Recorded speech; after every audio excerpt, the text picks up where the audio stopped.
All right. Hey, folks. Welcome into the News 12 Now desk. Thanks for joining us here. We're about 10 after 11 on this Wednesday. We are talking about some pretty big stuff happening here in our area right at Fort Gordon. We're talking about military housing. It's something that a Senate subcommittee has been looking into for months now. It's something our Meredith Anderson has been looking into for more than a decade at this point. And we are actually joined by Meredith now, working from the home office today, a little bit under the weather. After 3+ years, Meredith, you finally were able to catch COVID. So first of all, how are you feeling?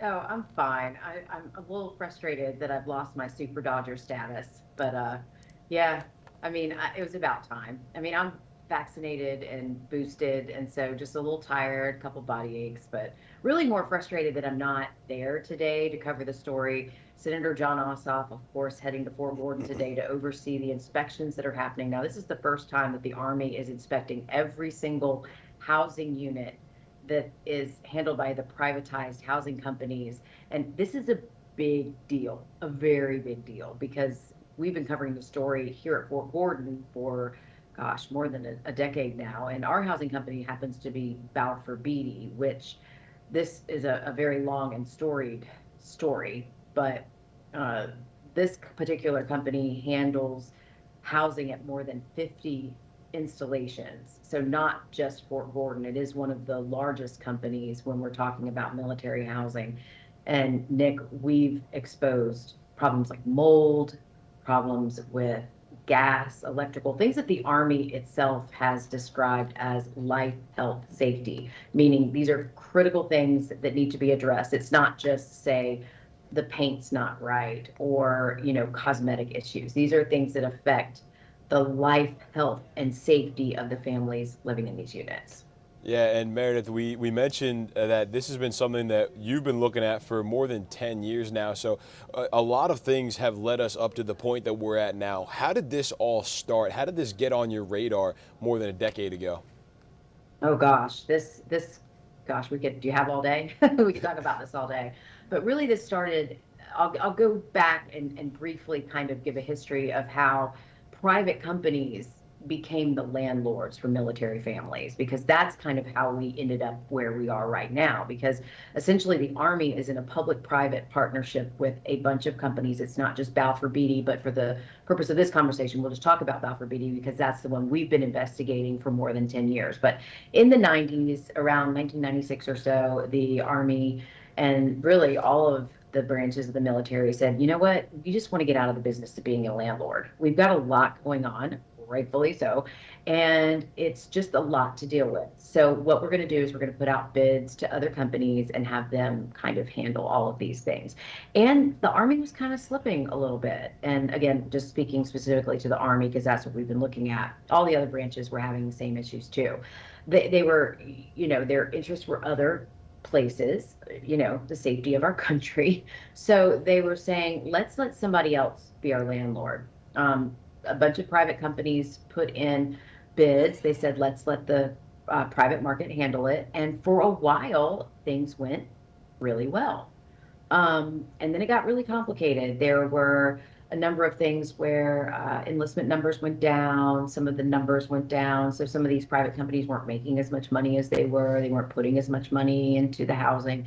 So over time is when this happened. And really within the last, I don't know, it was more than 10 years ago, but we first got our first, I think Evelyn Shelton is patient zero, if we want to kind of describe it that way. Who was the first person that we really looked into? And it was this young baby that she just stopped breathing, and it scared her parents to death. And this was again, probably 12 or so years ago.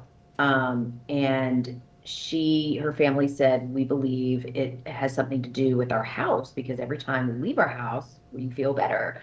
But when we're home, we don't feel good. And then they looked in their air conditioning vents and they just saw just a bunch of gunk. Now, her husband was deployed, so the wife, the young mother, was there at the time, and she just was really upset about it. They ended up moving off post. But at the end of the day, they believe mold is what their daughter stopped breathing in the middle of the night. She ended up going to the hospital. She ended up being fine.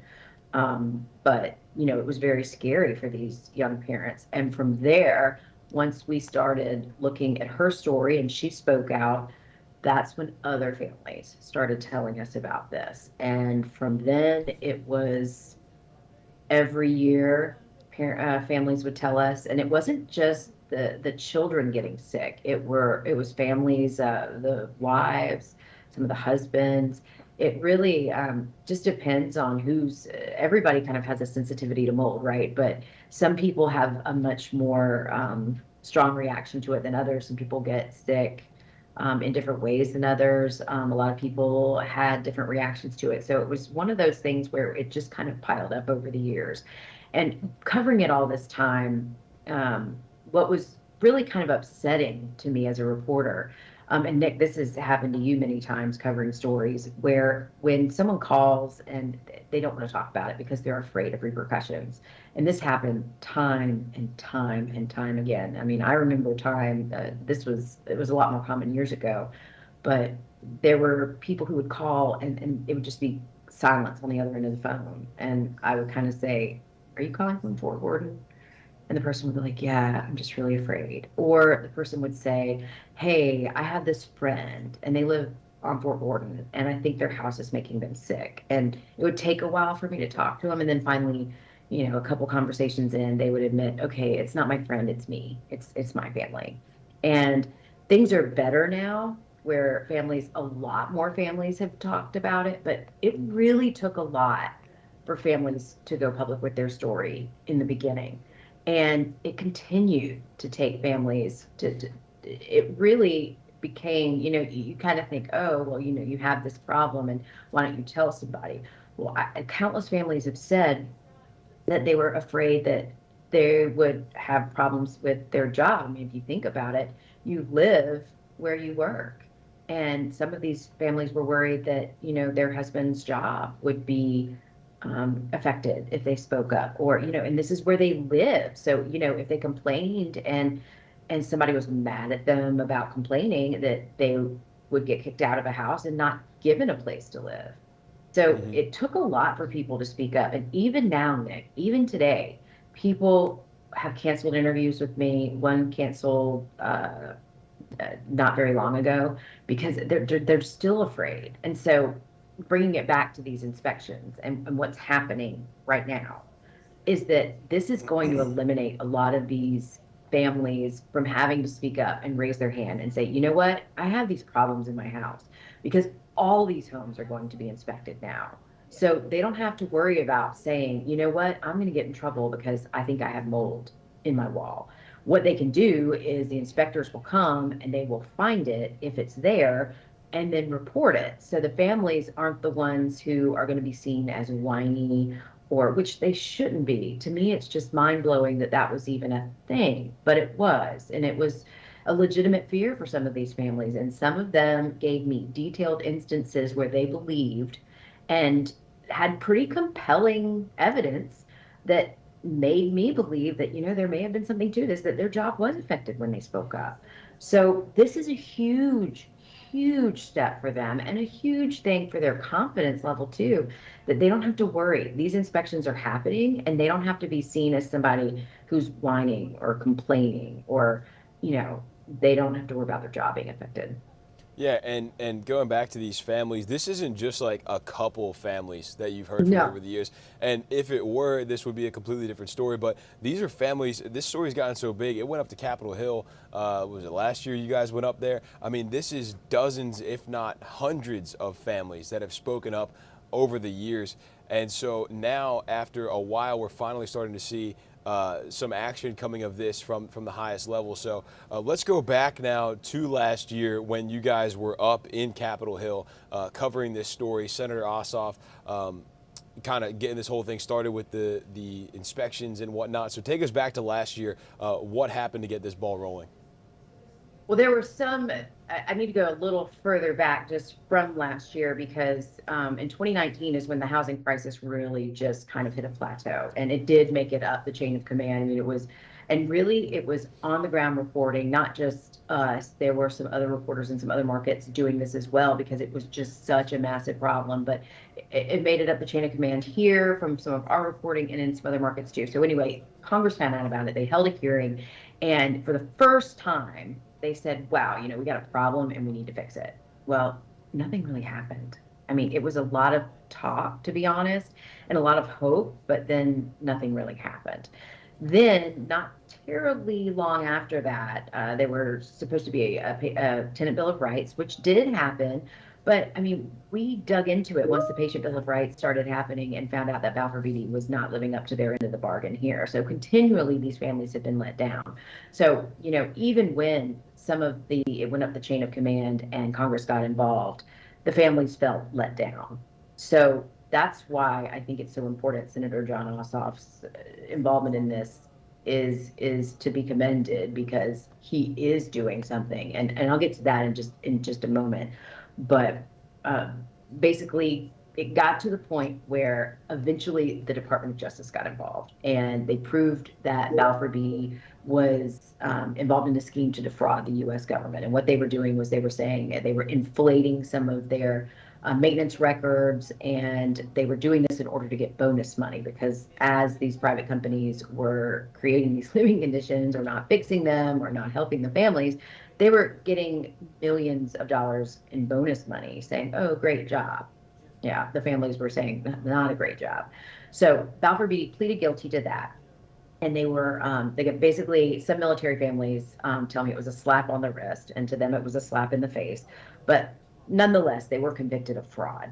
That is where Senator Jon Ossoff walked into all of this. So he started his investigation pretty much after that happened, because he needed a tangible timeline of, okay, all of this mess has been going on for years and years and years, but we need a starting point. And that starting point comes after the Army pleaded guilty. I mean, not after the Army, after Balfour Beatty pleaded guilty.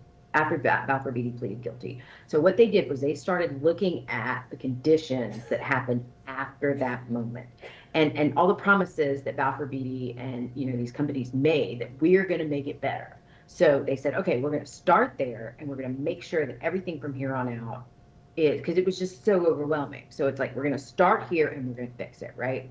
So that's where Senator Ossoff came in, and he is the chairman of the Permanent Subcommittee on Investigations. And this is a very powerful Senate subcommittee, and it's not just he of course is a Democrat, but his ranking member is a Republican. So this is a bipartisan effort. It is people from both sides of the aisle coming together to work on this. So this is not a one particular party thing, and nor should it be. I mean, the health and welfare of our military families, this is something we all need to care about, because this affects the safety of all of us. I mean, if our military members are distracted because their families are sick, also too, we're going to lose military members to Google. I mean, think about some of the people in our area who are cybersecurity. They're going to go to Google. They're going to go work for other private cyber companies. So we need the best of the best working for us. And if this is what's going on, do you think they're really going to work for the Army? And no, they're not. So we all have a vested interest in this, beyond just being good humans and making sure that we take care of the men and women who put their lives on the line for us every day. Sorry, I get a little bit passionate about this, because it's true. It's mind-blowing to me that these people have been living in these conditions and that they've not been fixed. I mean, we've had children who have been, we had an Army captain testify on Capitol Hill that his daughter had a life-threatening condition because of the housing conditions that they were in Fort Gordon. Yeah, I remember that. I remember that case specifically. I remember that guy talking specifically when you talk about the Capitol Hill case. Yeah. Right, Captain Cho. Yeah, but I'll continue on about this. But so he started there. He started where the end happened with that, and to just kind of look at, okay, they made all these promises, we have to hold them accountable. And so that's where he started his 8-month-long investigation in cooperation with Republicans. And they went to a number of other places too. It wasn't just Fort Gordon. And they found the same things. They found the same things have been happening over and over again. Maintenance requests are being ignored, that homes are making families sick. And it culminated with the report that was released the morning of that hearing on Capitol Hill. And we were invited to go, and we were in that hearing, and we sat there, and Senator Ossoff and the PSI has the power of subpoena. So some of the Balfour Beatty executives were there, and they had to answer questions under oath. And it was very, very eye-opening and very damning. And these executives, Nick, these are the same executives who were there at the top when this company pleaded guilty to defrauding the government. So it's interesting that here's this private company that has a track record for problems, and the same people are there. I don't know about you, but I would have lost my job a long time ago if Yeah, I had done some of the things that these executives have admitted under oath. It's just something to think about. it is. Um, It is. but now where we are today is after he released all of the findings that the Permanent Subcommittee on Investigations found. He interviewed a lot of Fort Gordon families were part of that. Now he demanded that the Army, specifically the Army, but that they all inspect every housing unit across every installation. And you're probably thinking, like, why wasn't that done before by an independent contractor?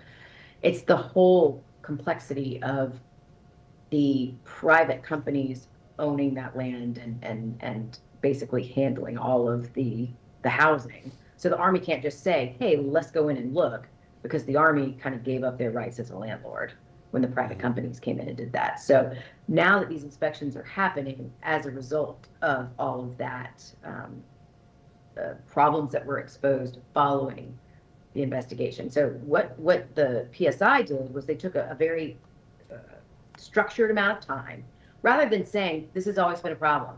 It's been a problem forever. Let's just go in and inspect these houses. What they did was they said, okay, folks, let's look at this. They pleaded guilty to this. They were supposed to fix some things, and let's see if they did. So let's start at this date, and from here on out, let's see what's been done. And they presented their findings at that hearing, and that's why that hearing was such a big deal. Right. And with these inspections, we've kind of known they were supposed to be coming, and now they're here. Right. There may have been a little bit of concern of like, oh, Balfour Beatty's just going to try to sweep this under the rug and get everything cleaned up before these inspections come in. But from what I've heard from you, that's not really going to be possible with the amount of stuff that we've seen over the last years. That's a good question, and I'm glad you brought that up, because it does sound, because the government is notorious for being slow, and these inspections did take a while to line up. So if you're from the outside looking in, it may be like, gosh, this is taking forever. Actually, I can't believe how quickly these inspections were lined up. I think it's incredibly fast. Just the logistics of finding the independent contractors to do this and to work it all out. I actually think this was very quick, to be honest. But yeah, when you're looking at problems, like some of the families have said, okay, we have mold problems. And for years, some of the claims that I've heard is that the contractors, the maintenance workers would go in and just paint over mold and be like, oh, it's fixed, it's fine. They were just, some moisture spots or whatever. Well, when you do Band-Aid after Band-Aid after Band-Aid and you don't get to the heart of the problem, there's going to be evidence that the heart of the problem is there. You can't fix the problem or a problem like that in all of these homes, in more than 1,000 homes or so, in that short of amount of time. And also, these are, again, not cosmetic problems. Some of these problems have to do with electrical wiring, for example. There's no way they could have gone and rewired all these homes. Some of the homes, and I can't see some of the video that has been airing during this, because my home studio does not have the technical capabilities of the News 12 ones, but I know we've had some sewage backups and some video of that. There are places that I've been told by some sources and some contractors out there, well, we just need to start over and just completely wipe out the plumbing and start over. There's no way that they were able to do that in this amount of time. So these problems, yeah, maybe they were able to do some cosmetic things, but at the heart of it, I don't believe that they would have been able to cover everything up or fix everything that needed to be fixed in this amount of time. But devil's advocate here, if they did, the families win. And that means everything is fixed. And if everything is fixed, that's all anybody ever wants. I mean, the point of the inspection is just to make sure that the families are living in safe housing and clean housing. And it's not like these families are asking for the Ritz-Carlton. The families just want to be in somewhere that's safe for their families. So if these inspections prove that whatever, if Balfour Beatty's been able to do, make all the homes safe, which they should have done years ago, but if they were able to do that in this amount of time, then great. Because the whole point of it is just to make sure that everyone is safe. And Senator Ossoff being there today is just yet another, proof that they're being watched. A lot of times, and again, I've covered this for a long time, people say a lot of things and make a lot of promises and they never show back up. Or, there's been a lot of hope. Gosh, especially back in 2019, there was so much hope. And then nothing ever happened. And, a year ago, even after the hearings, the family said to me, for the first time, they have real hope. And again, him coming back again and again and again, they say they just have renewed hope every single time, and hope that they didn't think they were going to have. Yeah, it feels like accountability is finally going to be happening here. And that's something that it's like, where's this been for the last decade? Where's Balfour Beatty been for the last decade? Because I know you tried for a long time to get Balfour Beatty to talk to you about this. We're told no repeatedly until finally, I believe it was 2021, I think, they finally agreed to sit down and talk with you. One, what took so long? And two, what did they have to say about all this? I don't know what took so long, to be honest. When they finally did, it felt hopeful. It felt promising because I actually sat down with them with a garrison commander. Colonel Shaw Pick organized it. We spoke virtually with them because he was in Pennsylvania. Fine. But the problem with this for a long time is it felt like the Army was here, Balfour Beatty was here, and they just kept flashing. So for me, sitting there in an interview with them together was the first time I really saw Balfour Beatty and the Army working together, because this is a partnership. It's a 50-year contract, which I don't know who signs a 50-year contract or who extends, rather, a 50-year contract. But like it or not, the Army was in it. And Colonel Pick said, you know what, this is a marriage and we're in it, so we might as well make it work. So it felt nice that they were working together. And I asked him, I said, why have you said no all this time? And they said, well, after 2019, which we talked about was kind of the whole, when the crisis just kind of hit ahead and it went up to Washington for the first time, they said that they really were working on transparency. And so it felt like they were going to be more transparent, but I'm just not getting the sense of transparency after that. When they were subpoenaed and testified under oath, it was the same person, Richard Taylor, is the same one who spoke to me, who then was in the hot seat and was the one who testified in Washington. He would not admit to a lot. It was pulling teeth. I mean, Senator Ossoff had to say, did Balfour Beatty commit fraud? And he was like, well, no. I mean, it took and then he was like, finally, sir, Balfour Beatty pleaded guilty to fraud. So, and he said, oh yeah, well, okay, yeah, I guess we committed fraud.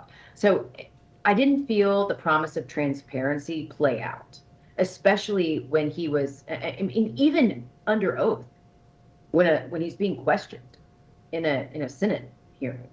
So it's really hard. I wanted to be hopeful, and Nick, I've gone through this story hopeful the whole way, because at the end of the day, all we want is what's best for our military families. And I really have been hopeful that this company will do what's right. Yeah. And I was really hopeful about the transparency, but it was really hard in the hearing to sit there and listen to that, especially the echoes of, yeah, we want to be transparent. And then I watched that transpire and it just didn't mesh, Yeah. Yeah, you want to be transparent until it's like, oh, that actually might get us in trouble. So let's keep that one under wraps for right now. But these inspections started yesterday. They're expected to go for a few weeks. Senator Ossoff is here today. Why was it? Do you know why was it important for him to actually be here firsthand and see this early on in the process? He was the one who called for them after his hearing on Capitol Hill and after the results of that 8-month-long PSI investigation, he sent a letter to the Department of Defense, sent a letter to the Department of Army, and said, and basically, in not as many words, said, I'm demanding this to happen. He's like, look at all of the things that we've uncovered. Look at all of the problems that we've had. Like, what's wrong with inspecting this? I'm calling on this to happen. And so he is the one who called for it, and then he is the one who secured it. So the fact that he is here is he's just seeing it through. I mean, that's the impression that I'm getting, and it's also a pretty strong impression of the military families. It's almost like, you know what, I'm fulfilling a promise, and I'm going to make sure that I'm here to make sure that it's going well. And his team, from what I understand, will be given a copy of the inspections. I mean, obviously, he can't be there for every single inspection of every single housing unit, but I understand his team is going to be able to inspect all the documents, well, I guess inspect the inspections, and be able to know what they find, what they didn't find, what those findings mean, and what that means for the safety of our military families. I mean, when he said this years ago, when he first started all of this, and he said, you know, I'm making a commitment that I'm going to see this through, and from what I've seen so far, that's exactly what he's doing. Yeah, so then I want to go back to, you talked a lot about hope and how hope was strong in 2019 and it was kind of a letdown. Where are we at now with the hope that this is going to provide some resolution for our military families? And how does this feeling compare to what you had in 2019? Well, I think for the first time ever, we're going to get a very clear picture. I think for the first several years of this, we were only given the picture of those who were brave enough to speak up. And again, I say brave enough because not every family felt that they could. This is going to be the first time that every single housing unit is going to have data. And data is a big deal. So, you know, we can guess all day long how many housing units have problems, but now we're going to know for sure. And I think, you know, knowledge is power, information is power. And once those in a position of power have that information and they know and they have a clear picture of just how bad or how good or what they're looking at, then they can make the decisions they need to move forward. Right now, I think nobody really knows what they're looking at. I mean, I think those of us who have been talking to the military families for years, I think we have a pretty good idea. But I don't think that people in the Department of Defense who make these decisions and make the budgets and decide and have control over the contracts, I don't think they know the scope of the problem. And to be honest, you also can't make decisions based on, well, I think. You know, these are expensive decisions. They need to make decisions on, well, I know. And now they will know. And you can't dispute facts. And we will get a lot of facts here in the next few weeks.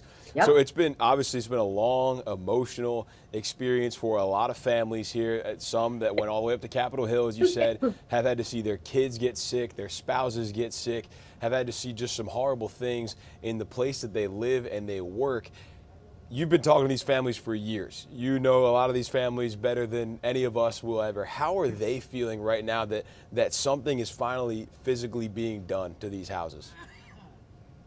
Cautiously optimistic.